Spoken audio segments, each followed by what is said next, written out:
In this video, I'm gonna show you how to get started using triads on guitar. And I guarantee you these 4 shapes are the easiest to learn, the easiest to remember, and the easiest to actually use. So all triads are 3-note chords, and they're essentially the building blocks for all the chords that we play on the guitar. Now, the reason why I say all of these shapes that I'm gonna show you in this video are so easy to learn and remember and use is because they are just based on a movable bar chord. So triad shape number 1 is just based on a regular E major shape bar chord. So if I were to slap a bar chord on my fretboard like this is a G major chord, right? But playing it as a bar chord, right? So all those notes come through. All I'm gonna do is pull out one of each of the notes in this chord. Because this is a G major chord, it is made from a G major triad.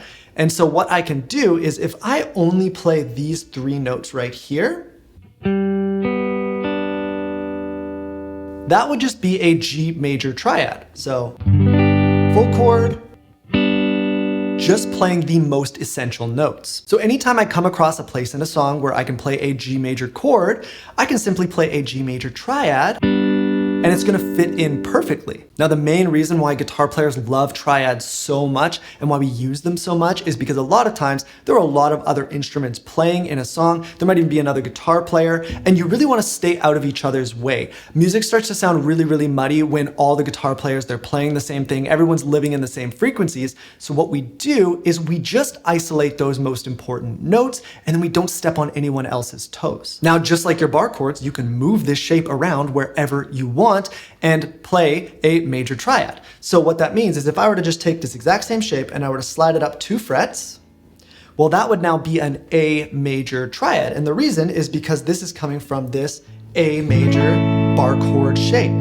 So because I know this is A major, because it's rooted on the low E string, so I know the note names on my low E string, I know when I make this little shape, that's gonna be an A major. The big takeaway that I want you to have here when it comes to memorizing and actually remembering these shapes so that you can whip them out whenever you need to is to always base them back on that bar chord shape. Because it's really easy when you play a bar chord to see where that finger sits when it comes to what note you're playing, right? So the root note here is that A note. Well, most guitar players know the names on their low E string. Well, when you're playing like this, you're not looking at the low E string or even the low A string, you've got these other strings. A lot of times when you're new to the guitar, you don't necessarily know what all those note names are. So what you need to do is visualize over top the bar chord. So anytime I play this triad right here, my mind and my eyes, I guess, are looking here and thinking this is the root note, right? Those are the same note. So even though I'm not playing this note, I'm thinking about that note. So when I go right here, oh, I know that that's an A, therefore this is going to be an A major triad. You can probably guess where we're going with shape number 2, and that is instead of basing it on that major bar chord shape, we're gonna do it based on that minor bar chord shape. So very commonly, if you're gonna play a minor bar chord, you're gonna play, it's basically an E minor shape, right? Well, we do the exact same thing. We isolate those notes right there inside that same bar chord shape. If it was major, but because it's minor, now I like to do a little bar here. I find that to be easier. You can use your pinky here instead. It kind of stops you from spreading your hand too much. If it makes the bar easier, you also can just play those 2 notes. No big deal. Whatever's the most comfortable for you. And just like our other shape, I can literally move this anywhere. And now I'm gonna have a minor triad. So let's say I put it right here. And let's say I don't know what note this is rooted on right here. Well, I'm just looking back at that bar chord. That's just what I'm visualizing in my mind. So even though, again, I'm not putting my finger there, I know that that right there is an A sharp or a B flat. So this would be a B flat minor triad. Both of these shapes, you can literally move anywhere on the fretboard, and that literally means you cover every single chord, just like you can with a bar chord, right? You have a weird chord, you don't know the best shape to play it, well, you can just bust out a little triad shape. All right, on to triad shapes number 3 and 4. And again, we're gonna use something that you should probably be familiar with, and that is a bar chord that is rooted on the A string. So that's gonna look like this, right? If you've learned this bar chord already. If you haven't learned it, that's okay too. It's not something you use. Some people play it by barring like that and then muting that highest string. Doesn't really matter. Again, we're going to be pulling a triad out of this, and it's going to work the exact same way. So now for this one, because we're moving up a string, the shape is going to look like this. And that is coming from our C major. So this is a C major bar chord, right? Well, this shape, that little shape right there, is going to have our root, our major third, and our fifth.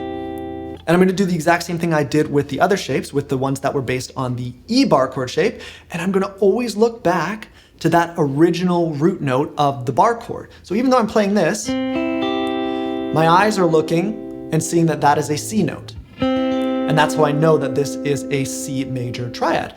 Same thing, if I moved it, let's say up to here, I would be looking right here back to what that original bar chord was, which is an E note right there.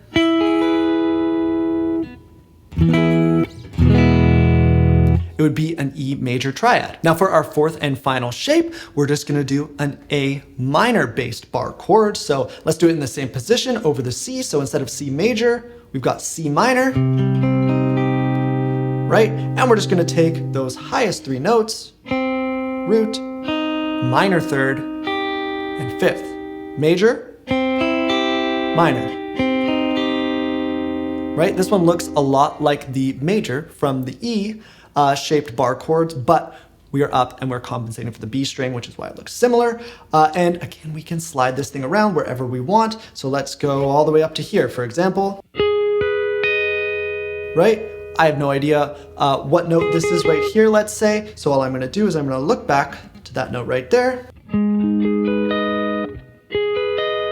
And I know that that is a G sharp or an A flat. So then I would know that this is a G sharp or A flat minor triad. The goal with learning triad shapes like these is really just to give you another creative tool that you can use. If you're accompanying just yourself and your voice, well, yeah, you're probably gonna wanna use full range big chords, right? But if you're playing with a band full of other instruments and you don't wanna step on other people's toes,